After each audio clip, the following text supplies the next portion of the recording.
प्रिय विद्यार्थियों, सिद्धार्थ शिक्षा सदन में आपका स्वागत है। आज हम क्लास 9th विषय गणित की अध्याय 15 पर्याप्तता प्रोबेबिलिटी की एक्सरसाइज 15.1 हल करेंगे। और ये जो अध्याय हैं बहुत ही सरल अध्याय हैं। पर्याप्तता का मतलब होता है कोई भी घटना के घटने की संख्या। अब देखिए, घटना घटने की जो संख्या होती है उसको हम पर्याप्तता कहते हैं, यानी संभावना व्यक्त करना। जैसे कि आज बारिश होने की संभावना 20% है, तो अर्थात 20/100 हो जाएगी। इसकी पर्याप्तता कितनी हो जाएगी? 20/100। क्यों? क्योंकि प्रतिशत है और प्रतिशत हमेशा 100 से व्यक्त किया जाता है। इस प्रकार हम पर्याप्तता को व्यक्त करते हैं। अब देखिए, इसके लिए आपको कुछ महत्वपूर्ण नियम ध्यान रखने हैं। और वो महत्वपूर्ण नियम ये है कि उसको जब हल करेंगे तो पहला नियम कहता है कि एक प्रयोग की एक घटना प्रयोग के कुछ परिणामों को संग्रह होती है। फिर दूसरा नियम कह रहा है कि एक घटना ई की आनुभाविक या प्रायोगिक पर्याप्तता को हम पीई से लिखते हैं। पीई, ई का मतलब होता है संभावना, घटना घटने की संख्या। अब अर्थात पीई बराबर हो जाएगा अभिप्रयोगों की संख्या जिनमें ई घटी हो, और नीचे लिखेंगे अभिप्रयोगों की कुल संख्या। या फिर इसको इस प्रकार से भी लिख सकते हैं कि घटना घटित की संख्या भी लिख सकते हैं, बटा नीचे कुल संख्या लिख सकते हैं। यानी ऊपर घटना घटने की संख्या यानी संभावित संख्या लिख सकते हैं और बटे में कुल संख्या लिखनी है। तीसरा नियम हमको कह रहा है कि किसी घटना के घटने की पर्याप्तता 0 और 1 के बीच में ही होती हैं, जिसमें 0 और 1 भी सम्मिलित हैं। यानी 0 और 1 के बीच में होती हैं, जिसमें 0 भी लेना पड़ता है और 1 भी ले सकते हैं। यानी किसी घटना की घटने की पर्याप्तता 0 भी हो सकती है, कम से कम 0 हो सकती है, और अधिकतम 1 हो सकती है। यानी किसी घटना के घटने की अधिकतम जो संख्या होगी वह 1 ही होगी। अब देखिए, अगला पॉइंट है हमारा, यानी 1 को निश्चित घटना कहा जाता है। अर्थात यदि पी ए बराबर 1 है तथा ए को असंभव घटना के रूप में भी जाना जाता है, अर्थात पी ए बराबर 0 हो जाएगी। यानी जब घटना घटने की निश्चित घटना घटने की अगर 1 है तो न घटना घटने की कितनी हो जाएगी? 0 हो जाएगी। तो ये इसको न घटने की बताएगा। अर्थात घटना घटने की और घटना न घटने की, यानी इसको ए बार से लिखा जाएगा। इस प्रकार हम देखेंगे कि किसी प्रयोग में सभी घटनाओं की पर्याप्तताओं का योग 1 होता है। यानी कोई भी कितनी भी अगर पर्याप्तता निकालेंगे तो उसकी सभी का अगर जोड़ करेंगे तो उसका मान हमेशा 1 ही आना चाहिए, 1 से ज़्यादा नहीं आना चाहिए। इसका मतलब है कि जब भी आपके उत्तर निकलता है, आंसर निकलता है, तो आंसर में ये ध्यान रखना है कि अंश हमेशा छोटा आना चाहिए और हर हमेशा क्या आना चाहिए? बड़ा आना चाहिए। हर क्या आना चाहिए? बड़ा आना चाहिए। तभी आपका उत्तर राइट होगा। यदि अंश बड़ा आ गया और हर छोटा आ गया तो आपका उत्तर गलत हो जाएगा। अर्थात घटना घटने की और घटना न घटने की पर्याप्तता का अगर योग करा जाए, यानी तो हमारे पास में कितना आ जाएगा? 1 आ जाएगा। जैसे घटना घटने की संख्या को हम किससे लिखते हैं? पीई से। और घटना न घटने की संख्या को हम किससे लिखते हैं? पीई बार से। और इस दोनों का अगर जोड़ करा जाए तो हमारे पास में उत्तर कितना प्राप्त होगा? 1 प्राप्त हो जाएगा। अर्थात इस प्रकार हमें पर्याप्तता ज्ञात करने में बहुत ही, जिस घटना घटने की जो संख्या होगी उसको हम ऊपर लिखेंगे और घटना न घटने की संख्या होगी उसको हम नीचे लिखेंगे। इस प्रकार हम एक प्रश्न ले रहे हैं और इस प्रश्न को अब देखेंगे कि एक सिक्के को 1000 बार उछालने पर निम्नलिखित बारंबारताएं प्राप्त होती हैं। अर्थात हम एक सिक्के को उछाल दिया और कुल कितनी बार उछाला? 1000 बार। यदि ये 1000 तो कहाँ आएगा? अब ध्यान दीजिए, बट्टे में आएगा। अब चित्त कितनी बार आता है? उसमें से 455 बार आता है और पट कितनी बार आता है? 545 बार आता है। अर्थात प्रत्येक घटना की पर्यायता का परिकलन कीजिए, यानी चित्त की पर्यायता ज्ञात कीजिए और पट की भी पर्यायता। देखिए, जब इसको हल करेंगे तो लिखेंगे क्योंकि सिक्के को 1000 बार उछाला गया है इसीलिए अभिप्रयोगों की कुल संख्या 1000 हो गई। अब मान लीजिए हम एक चित्त के आने की घटना को हम ई से और एक पट के आने की घटना को एफ से प्रकट करते हैं, तब ई के घटने की संख्या अर्थात चित्त के आने की संख्या कितनी है? 455। अर्थात हम निकालेंगे तो लिखेंगे कि पीई की पर्यायता यानी चित्त के आने की संख्या ऊपर लिखेंगे और नीचे कुल संख्या, क्योंकि किसकी पूछ रहा है? चित्त आने की पूछ रहा है और चित्त आने की पूछ रहा है तो चित्तों की संख्या जितनी भी है वो कहाँ लिखेंगे? अंश के अंदर लिखेंगे और हर के अंदर कुल संख्या लिखेंगे। अर्थात पीई बराबर आ जाएगा 455 बटा 1000। 1000 कुल संख्या। अब इसको दशमलव में भी बदल सकते हो या फिर इसको ऐसे काट के भी लिख सकते हो। जैसे 5 के पहाड़े से मैं इसको काटूंगा तो आ जाएगा 9 पंजू 45 और 5 एकम 5 बटा 5 के पहाड़े से इसको काटूंगा तो आ जाएंगे 5 दूनी 10, 200। अब नहीं कटेगा, अर्थात हमारा उत्तर आ जाएगा 91 बटा 200। इसको पॉइंटों में नहीं लिखना, आपको एक ध्यान रखना है, पर्यायता को हम सब व्यक्त करेंगे तो बट्टे में ही व्यक्त करेंगे। ये कर दिया है तो कोई बात नहीं है, और पॉइंटों में करना है तो देखो कितने जीरो लगे हुए हैं, नीचे 3 जीरो लगे हुए हैं, अर्थात 3 संख्या छोड़ के हम पॉइंट लगा देंगे तो अर्थात 0.455 उत्तर आ जाएगा इसका।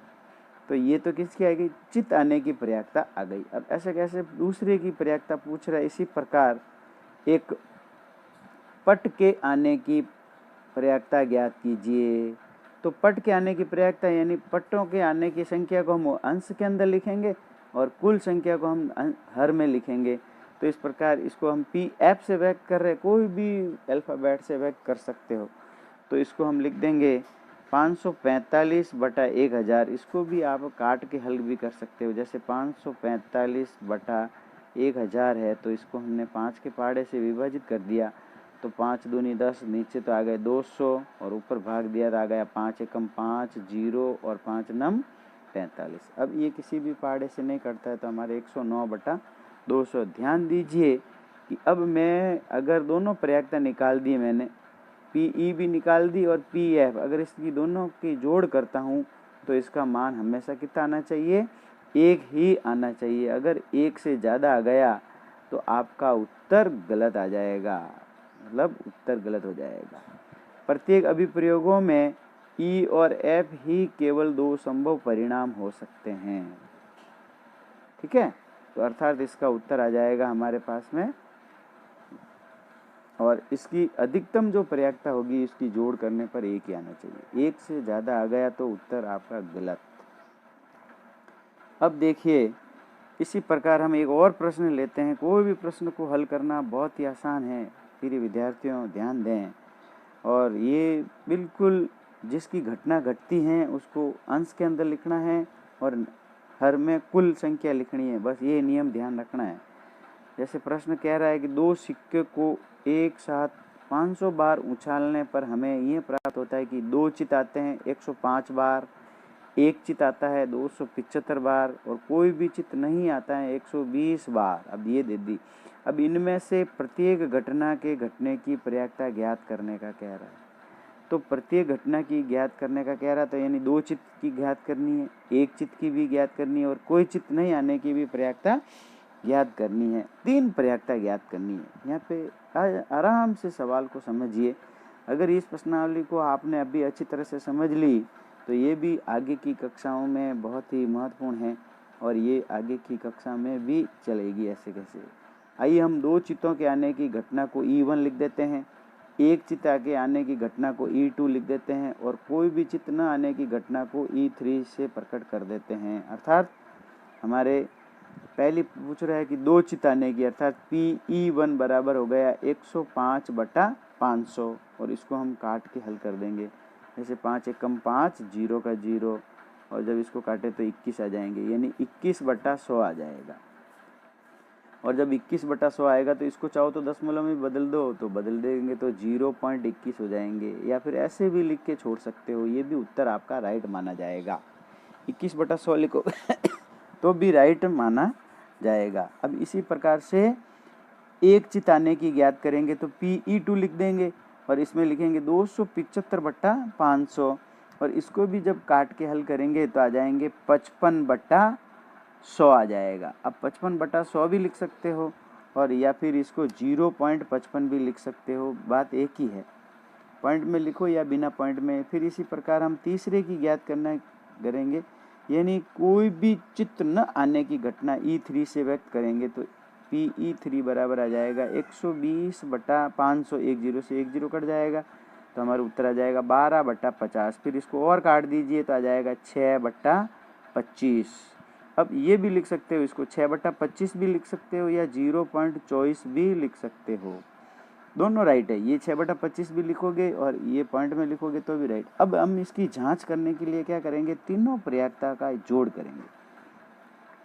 तो जब तीनों प्रयाक्ता की जोड़ करेंगे तो इसका उत्तर फिर मैं बताया था मैंने कि देखते हैं कि सबकी जोड़ करने पर 1 हैं, अर्थात हमारे E1, E2, E3 भी एक अभिप्रयोग के सभी परिणाम आ जाते हैं, अर्थात हमारा उत्तर बिल्कुल राइट है। यानी पर्याप्तता का अधिकतम मान कितना होता है 1 और न्यूनतम मान कितना होता है 0 हो सकता है, और इसके बीच का ही कोई न कोई मान होना चाहिए, यानी अंश छोटा आना चाहिए और हर बड़ा आना चाहिए। ये आपको विशेष रूप से ध्यान रखना है।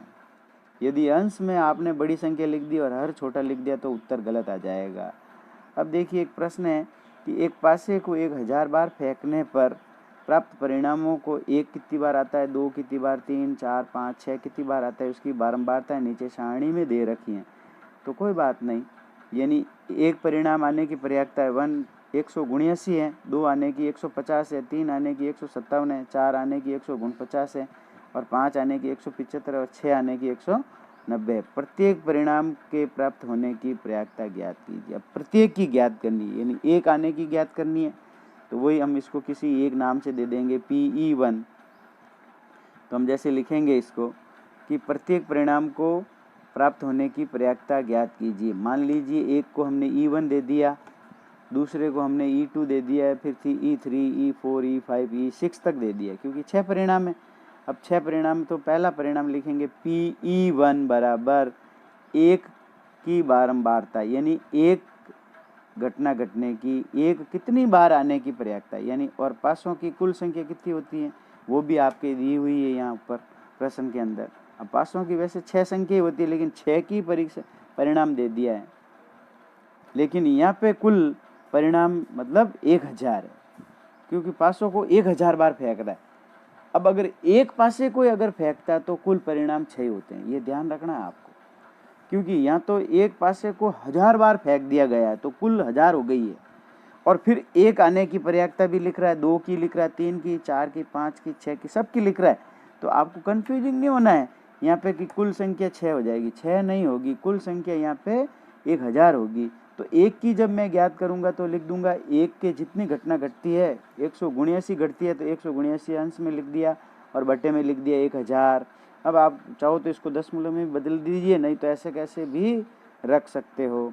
इस प्रकार दूसरे की जब ज्ञात करेंगे तो आ जाएगी 150/1000, तीसरे की ज्ञात करेंगे तो 157/1000, फिर इसी प्रकार चौथे की ज्ञात करेंगे तो आएगी 149/1000, पाँचवें की ज्ञात करेंगे तो आएगी 175/1000 और छठे की ज्ञात करेंगे तो आएगी 190/1000। इस प्रकार ये सभी परिणाम प्राप्त हो जाते हैं, और इन सभी परिणामों को अगर हम जोड़ते हैं तो इसका उत्तर फिर वही कितना आता है 1 आता है, अर्थात अपने उत्तर बिल्कुल सही है।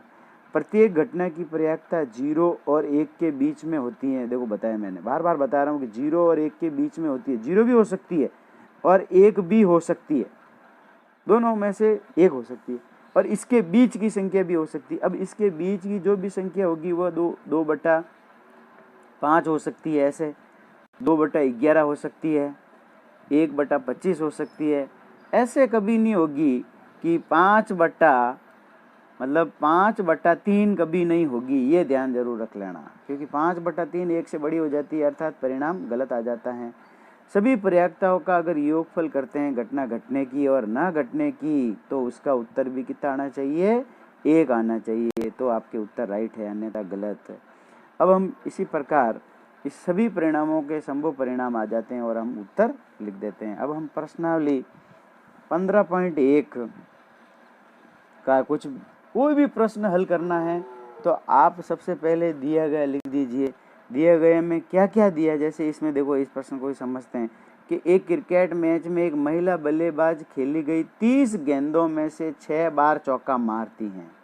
अब कुल कितनी गेंदें खेली, 30 गेंदें खेली, तो कुल गेंदों की संख्या हो गई 30, हमने कुल संख्या लिख दी। अब कुल संख्या हमेशा कहाँ लिखनी है, आपको हर में लिखनी है, बट्टे में लिखनी है, यानी बट्टे के अंदर। अब गेंदों में 6 बार वह क्या करती है, चौका लगाती है। और फिर पूछा ही क्या कि चौका न मारने की प्रयाक्ता पूछ रहा है। देखिए, अब जब चौका मारने की कहता तो चौका मारा गया कितनी बार है, 6 बार मारा गया। तो इसमें से हम अगर न मारने की कहता है तो जितनी बार मारा है वो माइनस कर दीजिए कुल में से। तो इसीलिए गेंद जिन पर चौका नहीं मारा गया अर्थात 30 - 6 बराबर कितनी हो गई, 24 हो गई। और अब इसकी अगर हम प्रयाक्ता ज्ञात करेंगे, यानी 30 - 6 करेंगे तो 24 आ जाएंगे, और इसकी अगर न मारने की प्रयाक्ता ज्ञात करनी है तो 24/30 आ जाएगी। और 24/30 को जब हल करेंगे तो हमारे पास में उत्तर आ जाएगा 4/5। कितना जाएगा, 4 काट दीजिए, 2 के पाड़े से काटिए, फिर आगे और जिस पाड़े से कटता है 3 के पाड़े से, तो 3 से पाड़े से काटिए। जैसे 2 के पाड़े से काट देंगे तो 15 आ जाएंगे, और 24 काटेंगे तो 12 आ जाएंगे। अब देखिए दोनों 3 के पाड़े में आते हैं, तो 3 × 5 = 15 और 3 × 4 = 12, अर्थात 4/5 आ गई। अब 4 के अंदर जब 5 का भाग देंगे तो 0.5 आ जाएगा, 0.8 आ जाएगा। इस प्रकार उत्तर हमारा प्राप्त आ जाएगा। एक इसकी और विधि है इसको हल करने की, जो आप देखेंगे ये है, मैं बता रहा हूँ कि आपको जैसे पूछा है कि चौका मारा गया है, तो आप पहले चौका मारने की प्रयाक्ता निकाल दीजिए। बोले चौका मारने की प्रयाक्ता PE बराबर हो गई 6/30, क्योंकि चौका कितनी बार मार रही है, 6 बार मार रही है, तो इसकी प्रयाक्ता ज्ञात कीजिए, आ जाएगी 6 एकम 6 और 6 पंजे 30, अर्थात चौका मारने की प्रयाक्ता आ गई 1/5। अब अगर न मारने की अगर कहता है तो न मारने की क्या करेंगे, PE बार लिख देंगे और बराबर लिख देंगे 1 - चौका मारने की, यानी कितनी आई थी, 1/5। अब इसको हल कर दीजिए, बटा 1 लिखिए, लसफा ले लीजिए, जब लसफा लेंगे तो 5 आ जाएगा। 1 का भाग जब 5 में देंगे तो 5 बार जाएगा, और 5 को 1 से गुणा करेंगे तो 5 आ जाएंगे, माइनस फिर 5 का भाग 5 में देंगे तो 1 बार जाएगा, और 1 को 1 से गुणा करेंगे तो आ जाएगा 1, अर्थात इसकी प्रयाक्ता कितनी आ गई, 4/5। देखिए ये चौका न मारने की प्रयाक्ता आ गई। 2 तरीके से निकाला जा सकता है। इस प्रकार प्रिय विद्यार्थियों, आप हल कर सकते हैं।